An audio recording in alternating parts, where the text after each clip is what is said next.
I've noticed in recent months we have a lot of talented local authors here who don't always get the credit, recognition, whatever they deserve. So the Santa Rosa Historical Society is proud to present this group. Who came out to see Gaylor Miller? Can I get a round of applause for her?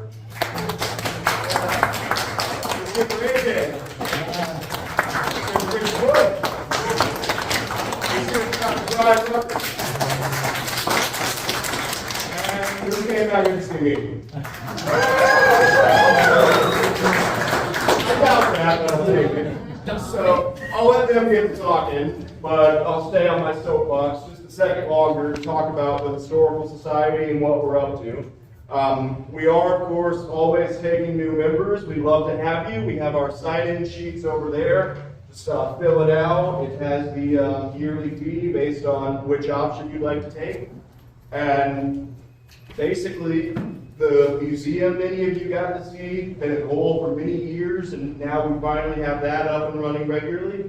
The train depot is probably the strongest it's ever been. They need all the help they can get, be it volunteering, donating, even just sharing a thing or two on the Facebook. As far as the Finkelstein House goes, some of you may have heard about that on last year's Ghost Walk. To give you a rundown if you don't know, it's basically the person who lived there was an unsung hero of the Holocaust. Got a decent amount of her family members out before Hitler took over. So we're working on getting that going and telling that story. Just a lot going, a lot that's really exciting. We need all the help and all the manpower we can get. So if anyone's interested, come talk to myself or any other member here afterwards, and let's get that going. So without further ado, I'll go ahead and shut up, and each one has a little something they'd like to say, and then we'll take your questions. Ladies first. Oh, ladies first. About 2 hours, I never can talk. I've been trying all day to get it down to an outline. So I got it to 6 lines. My husband's going to hold me to it. If you know me, there's really no need for me to tell you all this, but I don't know who knows me and who doesn't know me. So my name's Gaylor Miller. I'm a native of Santa Rosa County. I was born up near Jay. I grew up there, went to high school there. My children graduated from there. And I guess all 7 of our grandchildren graduated from there. And then we started spreading out. I met my husband when I was a freshman in college, and he was a sophomore. And we got married a year later. And so I was raised, we had 3 children. By the time I was 29, I had a 2-year-old, was our youngest, and I went back to school. I was, I suppose, one of those early, it was at a time when women didn't do that. But so I was sort of in the forefront of going back to school, and actually later played off that when I did my doctoral dissertation and did a program to try to get women to realize they could go back to school and have a career if they wanted to, no matter if they were married and had families. And that worked out really well.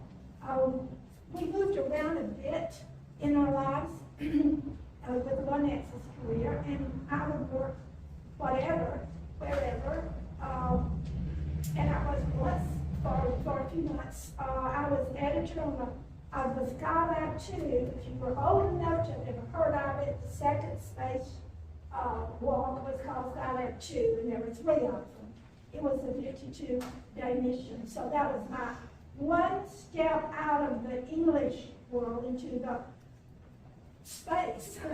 And it was a really, it was a great experience to do that.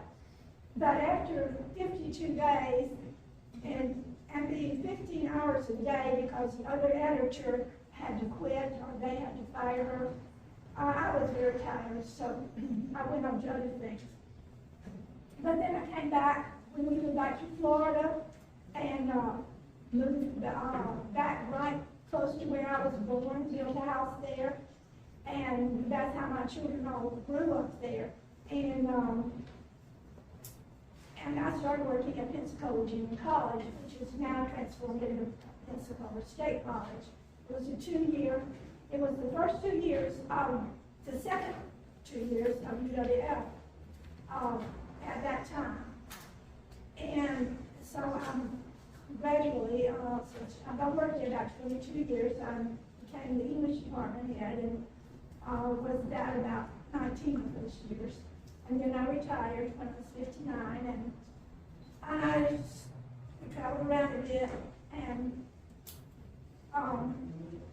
when we finally retired the last time, I started writing books. I've been writing all my life, but then I started publishing books.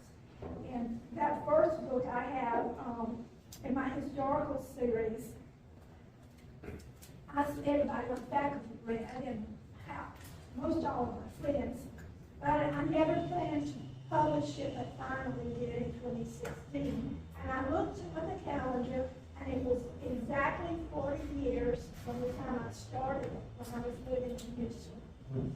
So I thought, well, in 44 years I'll write another one. But then they just kept coming. So once I met these characters who got into my head, and they had to have people relating to them, I had to tell about them because they just went around with me everywhere I went, and I had to tell their story. That's all I can say. And I didn't ever know where they came from. I never had that experience. I knew where my Indian came from. I got him from the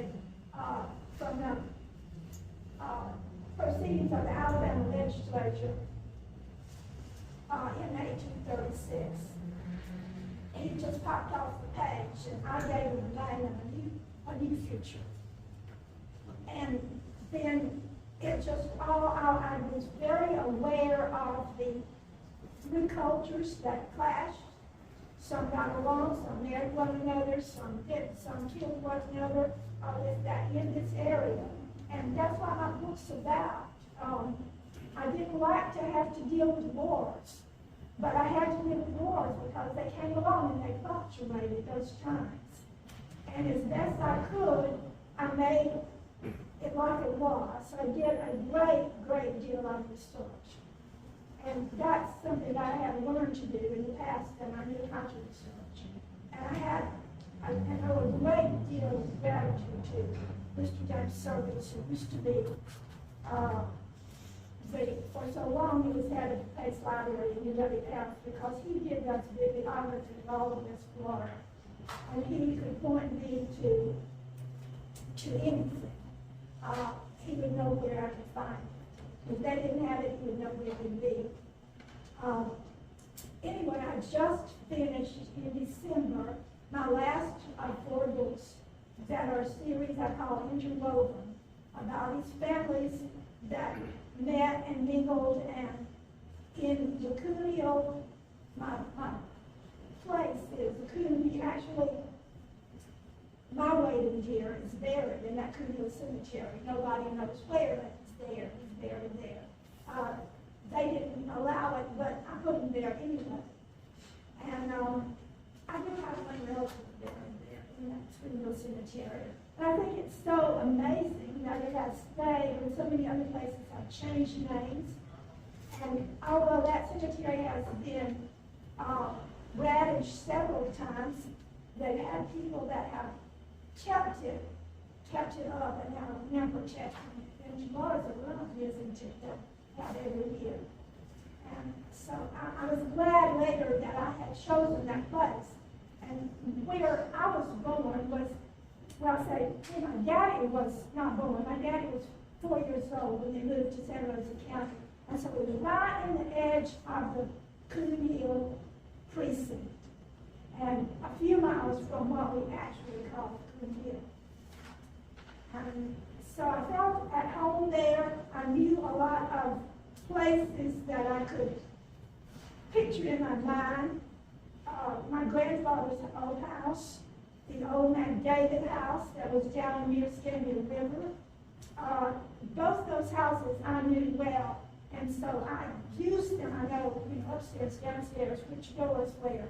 And I asked to see them over again when I wrote those stories. I tell you, go on. I will conclude. I do have one thing to conclude, and read, and it'll make more sense because I had time to correct it. My series of novels, this is what I wrote to pull them all together. They have people's names. It's not very original, but I just named them after people. Jeremy concludes the interwoven four-book series, peopled by several mixed races, who by the early 1800s had come to be known as white, black, and American Indian. The first three novels in the series are Waiting Here, Cleve, and Peggy. The settings vary, but the convergent point is a tiny community in extreme northwest Florida known as Coon Hill Community. Chronologically, the action begins in 1836 in southeast Alabama. Jeremy concludes at the same place in 1964. So we made a circle from that place in southeast Alabama. Jeremy comes back there at the end to an old plantation house. Jeremy met David appears as a minor but pivotal character in Waiting Here. He's mentioned in Cleve and in Peggy, and he plays a leading role in Jeremy. From a wide perspective, the primary focus of each book involves the convergence of three races, all immigrants at some point from elsewhere, who converge and sometimes clash as they homestead in an area which is only beginning to become known as Santa Rosa County in the state of Florida. The reader views the characters' individual stories from the inside outward, how they view their immediate world, and how they seek to find their rightful place. And that was pretty hard in some instances. Through the years, families linked together both through marriage and through neighborly friendships and common interests. They form a community which, like most communities, both suffers and rejoices. By the end of Jeremy, the central character finally understands what he had long sought, the secret of the conch shell, which I have the actual conch shell over there on the table, and its connection to his grandfather's clock.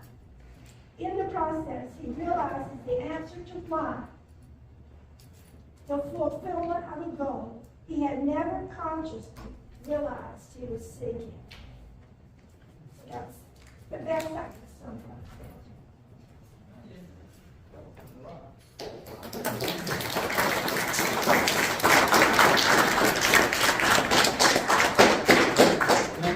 I don't have a question, but I have a comment. Okay.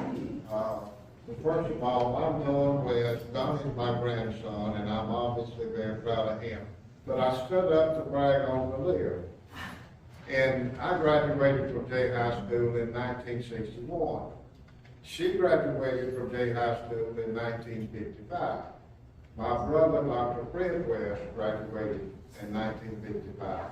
She was valedictorian, and Dr. Fred West was salutatory, so I congratulate you. Well, we should have been joined because we were like 5/10 of a point, but Fred was not like that. He wouldn't do it.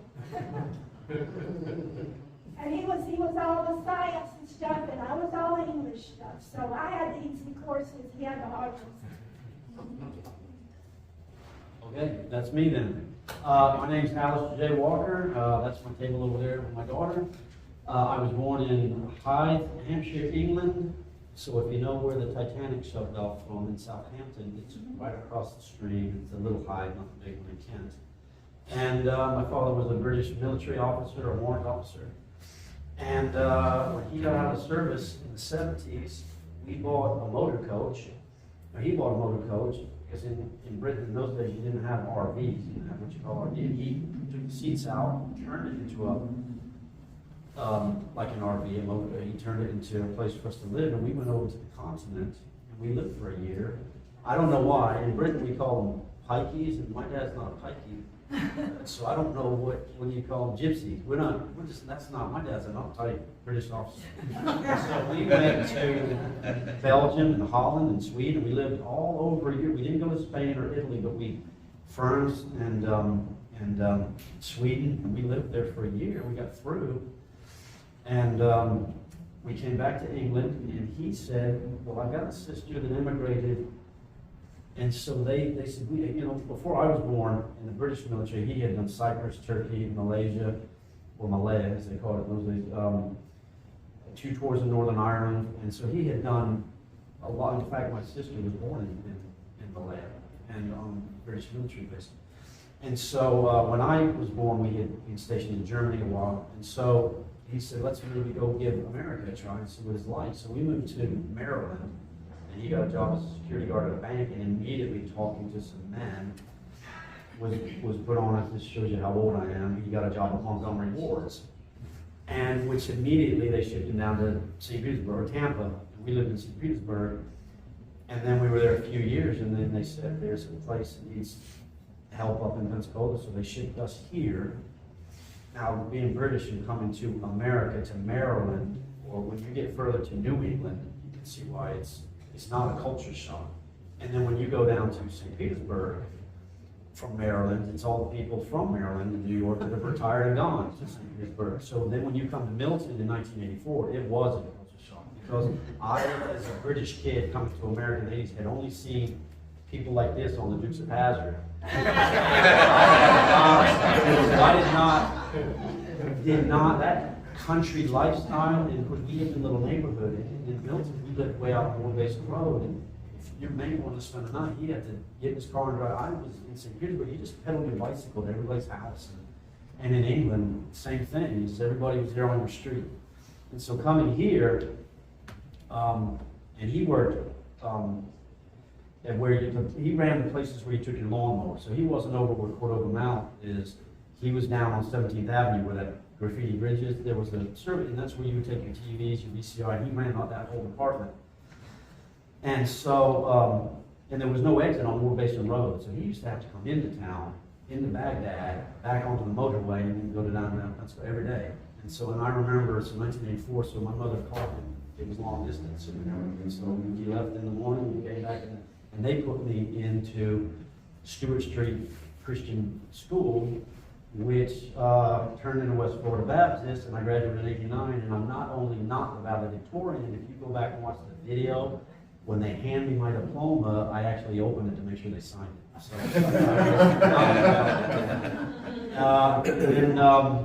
and then, like I said, I've got 4 beautiful kids, and I got an idea in 2010 for a book, but I kind of went, like a lot of people do, I went, well, everybody's got an idea for a book, and genuinely, who cares? And so, but it stuck with me a little bit, and then I started to write it, and so I wrote this huge novel, it was about that thick, it was beautiful, and I put it in a word count thing, and it came up 10,000 words, so it was really about that thick, and I went, I don't know what I'm doing.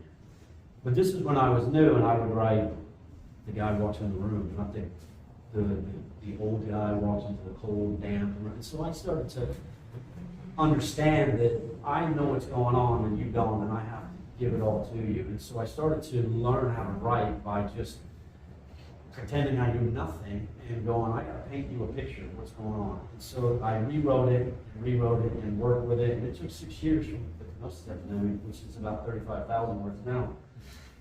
And when I got finished with it,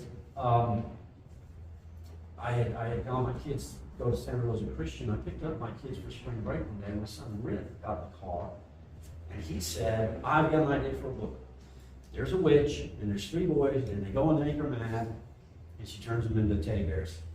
And so I went, that's the dumbest thing I've ever heard. So I'm not going to write that. And so, and plus, with my Christian upbringing, I kind of went, witches, I don't know witches, that's weird, and I don't know anything about witches. And then I went home and studied on it a while, just thought about it, and I just kind of went, well, number one, I don't have to know anything about witches, because it's fiction and they're not witches, they're my witches, so I can do anything I want with it. And so I wrote the first book, and believe it or not, no matter, even though it took 6 years to write most of it, and on the witching book, that when I got through, that was going to be it. And then I thought, what if she had sisters and there were 5 witches? And I got so I took one character from this book, put it in the next book, and believe it or not, they just started to come. And I think I wrote the next 2 in a month. Then there was about a month and a half that I thought about it, and I wrote the next 2 in a month. It came like with writing, if you're writing several books at once, I mean, you just jump into this stream that's flowing. And if this one isn't, you're just banging your head against the wall. I tried it, so you have to walk away. And if this one is flowing, you jump in and you let it take you where you want it to go. And as a writer, I've tried to take my books where I want them, but they tend to take you where, that sounds silly, but they're like a living, breathing entity, and they'll tell you more than you'll tell them. And so when I finished that, suddenly in 2017 or 18, my brother died, and my mother she was not fit to go. She was in her 80s, and she had colonoscopy. She couldn't go, and he lived in Michigan. So I had to jump in my car with my 4 kids and drive straight up to Michigan just to pick up some of my brother's ashes and bring them back. And when we got into the car and we hit Bruton, I said to the kid, I said, turn the DVD player off a minute. I said, well, you know, let's write a book together. And so I said, Elizabeth, turn on your phone and record. And so she started to record, and I said, just start with ideas. Start bouncing. And I said, but to me, the pinnacle of all books is a Christmas book. You write a Christmas book, and every year at Christmas time, they'll get it out. Any other book you write, there's not necessarily a time of the year that you might get that book out, but a Christmas book is going to come out at Christmas time. And so we started bouncing ideas around, and I think maybe Ripper Blogs said, what about an elf that gets mad and vows revenge on everybody? And I said, what would we call him? Miles said, how about a Nightmare at Elf Street? Like a Nightmare on Elf Street. And I said, Elf Street. So I just got to name the street Elf Street and put the bakery on Elf Street. And so we got back from Michigan about 2 months later. Believe it or not, it was around April or May or something. And Elizabeth, I messaged her and said, send me those recordings of the whole. So they're funny to hear. We were arguing with each other, and that's a stupid idea.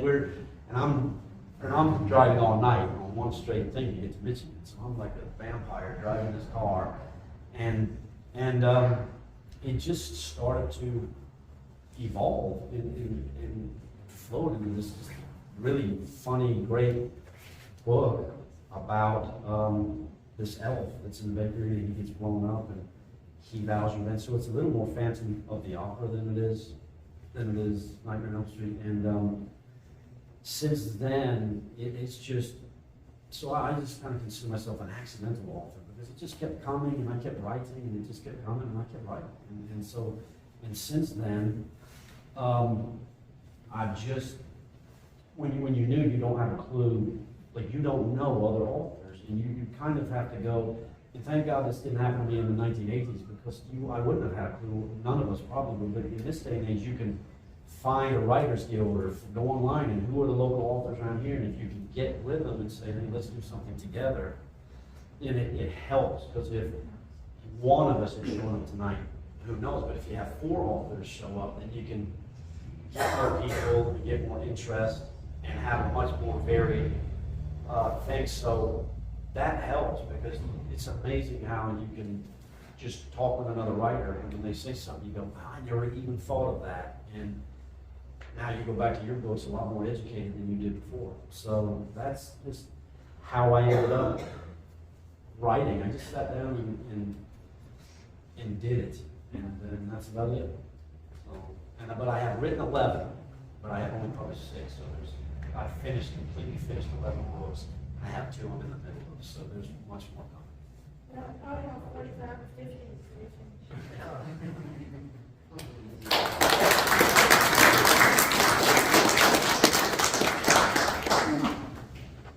Hello, everybody.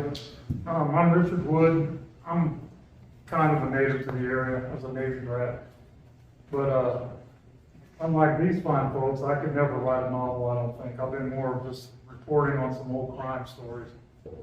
And hopefully providing more information than people know from just hearing stories.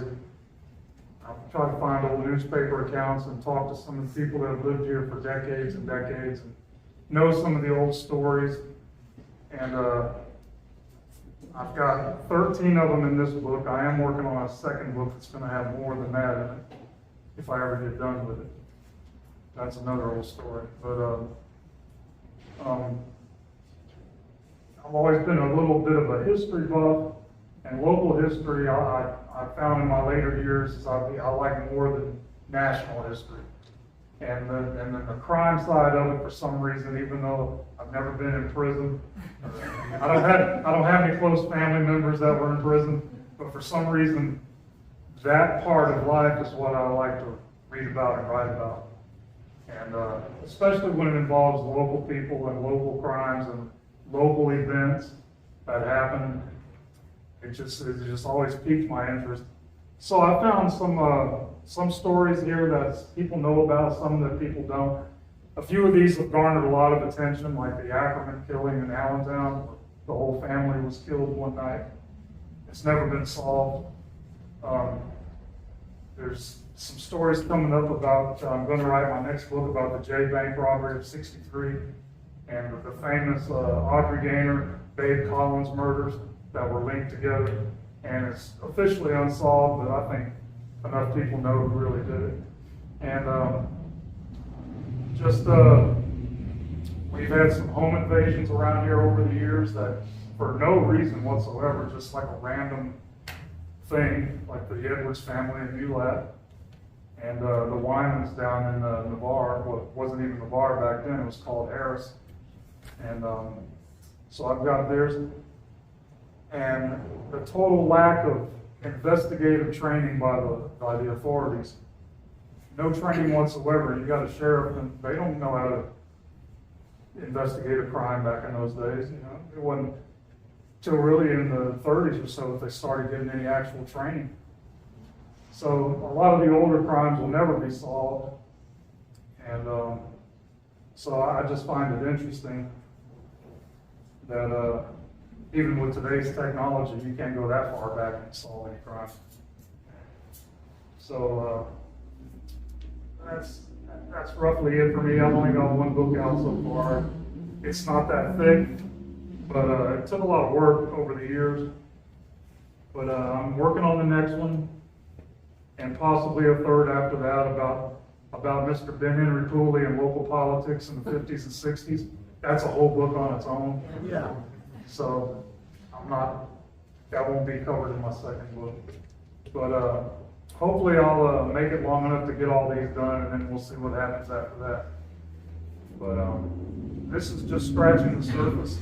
This part of the country and this part of Florida was like the Wild West. We have people living here that if they had lived out west, they'd be talked about along with Wyatt Earp. I mean, we had a chief deputy here named Frank Penton who was in at least 3 shootouts downtown, and then later was killed by his roommate over in Pensacola in another gunfight. And just a surly guy. But it's just one story after another like that. I know of a guy that I talked to his brother. His brother's long dead, but he was standing in front of the Imogene when the drive-by shooting happened in East Milton, just across the bridge, and he heard the shotgun. And he turned and watched the car come across the bridge, and he recognized all 3 people in the car. So that will be in a future book of mine. Little teaser there. Mr. West could probably tell me something about that. We'll also be featured in the Ghost Walk this year. Hope to see everyone there. That's going to be in the Ghost Walk? Oh yeah. You going to go to East Milton? We'll figure it out. That's a long walk. No, so another story in here is we had, back in 31, 32, we had a statewide manhunt for 2 couples, 2 men, 2 women. This was before Bonnie and Clyde was famous, before Dillinger.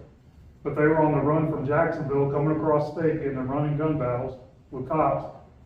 They came into Milton, and a posse was chasing them, which some of our people, Wade Cobb was involved in it, Mac Williams, who I don't know if y'all heard of, but they were all involved in the posse, and they caught him down in Mulet and brought him back here, and it was a big deal. It was in the papers, pictures of them. The two couples wanted to get married, the judge said no.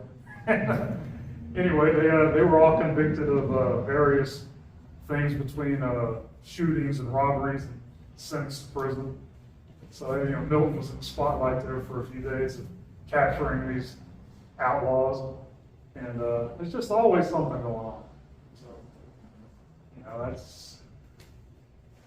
guess that's about it for me. I will keep everybody posted if I ever get the other book out. So, It's not if, you're going to. All right, before we move on, Richard, tell them a little bit about your Facebook group. You guys are on the Facebook. He's got a group he does. It's just too top notch, not to shout. It takes four. yeah, it's what do I call it? Mysteries and Mayhem in the Panhandle, or Panhandle Mysteries and Mayhem. You find it if you look for it. It's only got about 2,700 members, but we talk about old cases, and I post stuff on there every once in a while about some stuff I'll find in a newspaper. And I'll try to look into a little bit and give a little background. It may not be enough for a full story, but it'll be just a little, so-and-so got in a fight over here, or whatever. It's really interesting stuff, and I usually get a lot of response to that, depending on the story. So it's pretty fun. I have a blog, which it's judgingshadows.blogspot.com, and where I cover some crime stories on there. That's where I got most of these from, by the way. But I like interaction with people. It's like I've talked to Mr. West, and I hope to talk to him some more, and some other people that have been here for many, many years. And I like to hear details. I will go back and update things. If somebody tells me something else and I can verify it, I'll go back and change it. I got no problem. I don't know all the answers. I love to learn about stuff. So I'm always open to input. So there you go. I reckon that's it.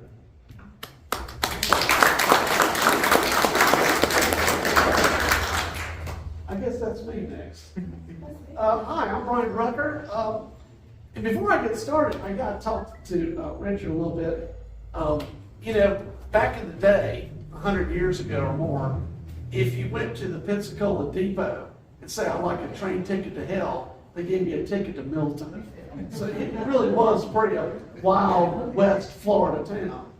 And I'm a 7th generation Santa Rosa. My folks go way back, have some Indian ties with Creek Indians and stuff. But I grew up out in the middle of the boonies near Yellow River. And my family, we're the only ones on the road. If a car came by, it's either a family member or the mail carrier. If it was another car, we were very suspicious. And so because I was the only kid on there, on that road, my grandparents lived next to me. My great-grandmother and grand-aunt lived next to them, and my grand-uncle and grand-aunt lived next to them. So I was the only kid around. And so I spent my childhood on a back porch shelling peas, listening to these people talk about stories from the 1890s, 1920s, 1930s, and 40s, which probably is what got me interested in local history, because they're, describing this world, and that was firsthand accounts. I've always liked to write. My parents said I used to write before I could read. And it's true. I would take like a pad of paper and write little cartoons and have each one like in sequence. So I didn't know the words, but I could draw pictures. It's nothing very fancy. Most involve dinosaurs and flying saucers. But I could draw those. And eventually I started, as a kid, I would write stuff, really bad stuff, very violent. The Curse of the Luke Garou, the Yellow River Monster, and just horrible stuff. I look back and like, oh my goodness. When I was about 11, I became the editor of a newspaper. And it was for the 4 people on our road. And so the circulation, 4 issues. Every summer, I would print out these 4 issues and deliver it. every week, the latest was going on. And there was one big headlines. My Aunt Gertrude shot 3 possums. 3 shots, 3 possums. Biggest event of the summer. So that was, so I've always liked writing. But, and so I went to school. Because I was by myself as a kid, I got in trouble at school a lot because that's the only time I could play with other children. So I stayed in trouble a lot at school. I got paddled a lot. True story. That's the longest walk down that hallway to the principal's office. One time I got in a fight in 6th grade with a guy like twice the size of me. I don't know what's wrong with us. And so the teacher said, you go down the office and you don't come back till you get straightened out. Like, and we walked down that long hall, you're a 6th grader. And so we got down to the office, and there was a couch there. We sat there on that couch for 10 minutes. We looked at each other and said, do you think it's straightened out? I think it is. And we walked back to the teacher. Did you go to the office? Yes, sir. Did you get straightened out? Sure did. I gotta ask, did you win the fight? Oh, no, it was a tie. Oh, okay. Good days at Santa Rosa Christian. That's where I went to school.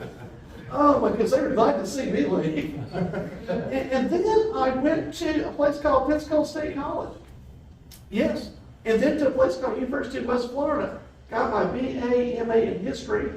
And then I went to FSU to get a PhD. Basically, I'm just an educated cracker. It really is the truth. And I was always interested in this region, this area. And for the dissertation, since most of the period before 1869 when the courthouse burned here was lost, I said, what I need to do is rediscover that lost period in Santa Rosa history. So I ended up doing a dissertation on Santa Rosa County from like 1821, when the Americans acquired West Florida, to 1865, into the Civil War. I didn't realize it was going to be 930 pages long. I also didn't know it was the second largest dissertation at FSU's history.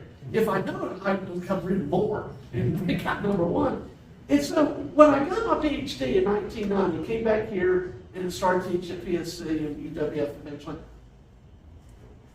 I tried to send a manuscript to University Press of Florida. And they said, oh, it's just a narrow niche. It really won't sell. And I thought, well, that narrow niche needs to be filled. There's people that want to know this information. And so that really inspired me to start writing monographs and books related to the Panhandle's rich history. It's not going to sell huge numbers, but there'll be people that will enjoy it. And that's how I really got into the history writing. I have a table full of stuff that's basically, I wanted to write this because I wanted to find out about the stuff. That's why you write things. You write a novel because you won't see how it ends. Because a lot of times, you don't know where it's going. Write about what you know. Write about what you care about. Write about what you can imagine the best. And I knew the area. I knew the sources. And so usually I find out, man, somebody should do a book about it. That's going to be me.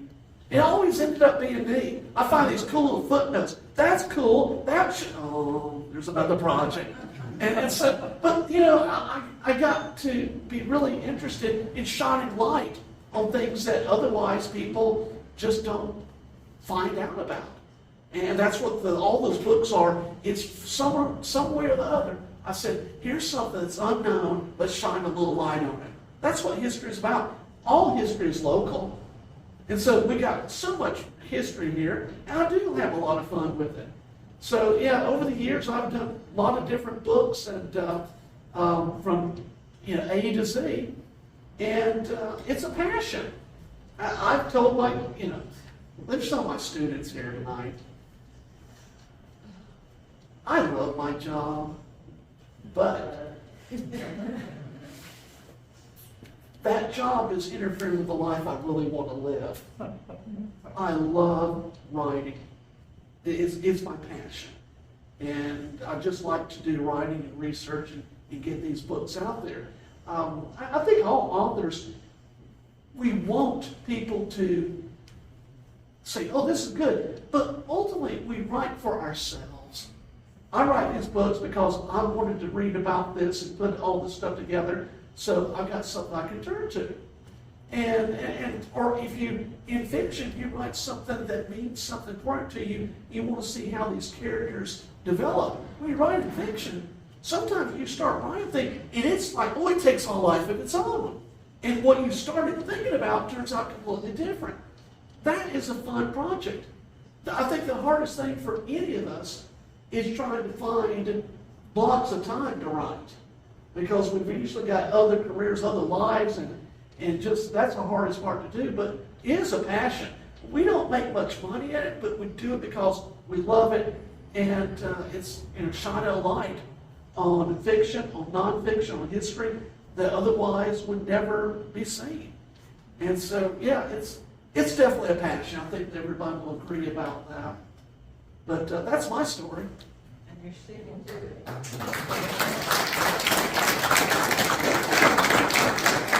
All right, anyone got any questions? All right, well, I guess we can go ahead and close it out. Just some final notes. Though they're not under the umbrella of the Historical Society, a few of our people are involved with them and we like to support them. The J Museum, I highly recommend. They have, among other things, yearbook photos going back many years, including the class Gaylor, my Uncle Fred were with, and my Pawpaw's class. Just some final shout outs of the night. We couldn't have done this without any of you. AJ here was, of course, the architect. We're hoping we can make this an annual event, and really couldn't have done it without AJ's children. Now, this is going to run a lot smoother if we don't admit to the amount of child labor that went into this, but we couldn't have done it without you guys either. In the room, we got my pawpaw, the man who saved Ben Henry Woolley. I wasn't going to point you out if you didn't stand up, but this man is a hero in every sense of the word. We got Vernon Compton, Alan Lowry, who were dedicated friends to historic preservation. We got Shari Sebastio, who in addition to being a friend to historic preservation, was my school bus driver many years ago. We got Vic Campbell. Oh, there it is, Vic Campbell, the mayor of Chumuckla, does all sorts of good in the community and helped us out a lot with this. We got Tommy Nichols, Blue Collar Boys, and a whole bunch of other stuff. I'm real sorry if I forgot anyone. But I'll leave you with this. I'm not going to point them out, but I had some people call me and tell me they were new to town, and they saw the sign, and this is the first thing in Milton they were ever coming to. So I hope you guys are enjoying this, and I just want to tell you all what I told them. When you finish up here, go into the rest of downtown and support this community. You might be able to catch the tail end of bands on the Blackwater. We've got all sorts of bars and restaurants, including quite a few new ones that have popped up. And without getting too into it, getting on my soapbox, folks, there are people in this town who say that none of these buildings are worth protecting. This one we're in right now is not worth protecting. The courthouse, the Fisher Hamilton are not worth protecting. Go out, support this town, and show the people who say, oh, we don't need to save it, there's nothing happening, that this place is happening, there's a renaissance happening in this town, and please join the Historical Society. Thank you for coming.